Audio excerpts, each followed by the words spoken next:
Viimasest korrast on möödunud umbes 4 aastat, et nüüd oleks aeg avada see uks. Panna tuli põlema.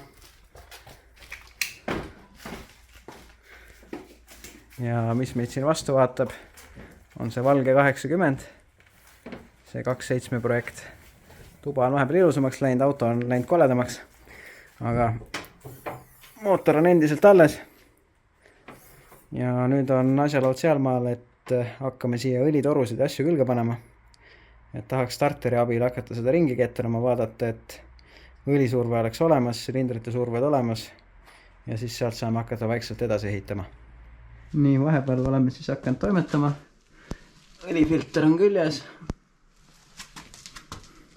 Õliandurid on küljes, õlitemp, õlirõhk. Siis siin on magneetiline õlipunn ka, sinine tuuningvärk ikkagi. Siit ülevalt alustasime pealevooluga, need on AN4. Seda raudtoru tuli veits tuunida, muidu ei tahtnud ära mahtuda. Et siit sai meenusta selle toru jooksma, paneme siit vahelt. Siis saame siia ära peita, otsidega siia vahele ja siis jõuame sellega siia turbo peale. Turbodel on siis juba ka need ühendused olemas, need, kuhu saab AN-id külge. Kõigepealt nüüd teemegi pealevoolu lõpuni ja siis asume tagasivoolu kallale. Ülevalt saime siis torud paika. Turbod on keeratud ka paika, alumised pooled on ka tegelikult küljes juba. Siit tuleb siis AN10 välja. Seda turbot tegelikult tahaks veits klokkida rohkem püsti, aga siin oleks vaja 6 kandiga polti kollektori vahele. Aga siit nad lähevad, siis siit see voolik, siit ilusti siia jagajasse ja siit poolt ka natuke läks suurema varuga. Võib-olla tuleb kunagi mõte kuidagi teistmoodi sättida ja siit läheb siis siia turbo külge. Ja siin on samamoodi, all on juba see AN10 ots küljes, et kohe hakkame neid torusid tegema. Ja siin all on ka siis AN10 juba ootamas. Teiselt poolt vaatame ka, et siin ka ilusti olemas. Nüüd teeme need torud ka ära. Siis pärast seda peaks ka õli sisse valama. Põhimõtteliselt nüüd oleme esimeseks katsetuseks valmis. Siin on õlirõhu kell. See sinine toru on õli äravool, sest see on vist viimane kord, kui ma F-Mikist tellin. Lihtsalt 4 AN10 otsast 3 olid õiged. Ehk siis meie turbo õli äravool lihtsalt see ots, mis peaks turbo küljes olema, on siin praegu varuga ripub. Sealt ei tule praegu midagi. See sinine on siis turbo alla topitud ja siit voolab siis siia topsi praegu. Siit poolt on kõik küljes. Ülevalt on ka torud küljes ja nüüd on esimene kord, kui siis paneme voolu taha. Ma ei tea, kas käib pauguga laiali või vaatame, mis juhtub. Let her rip!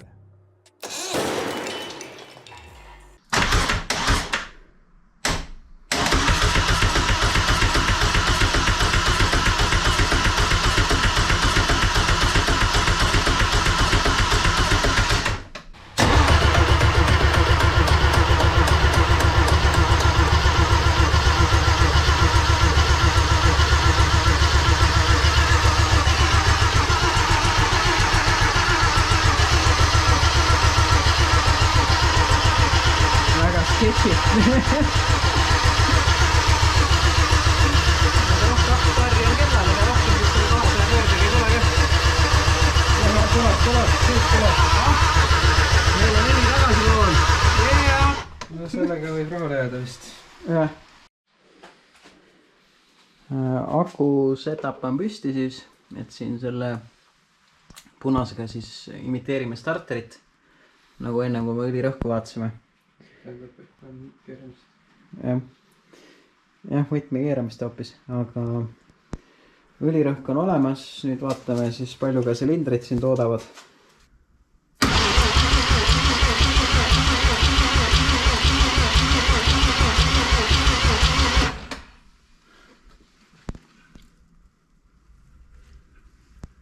Siin on natuke 11,5 või midagi sihukest. Selles mõttes väga hea.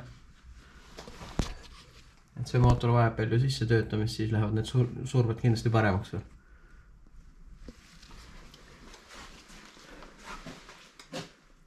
siit kaadrist on näha ka järgmine asi, mille kallal me toimetama asusime. Et kes on terasema silmaga, see taipab, mis on siia juurde lisandunud. Aga täpsemalt räägime juba siis järgmises videos.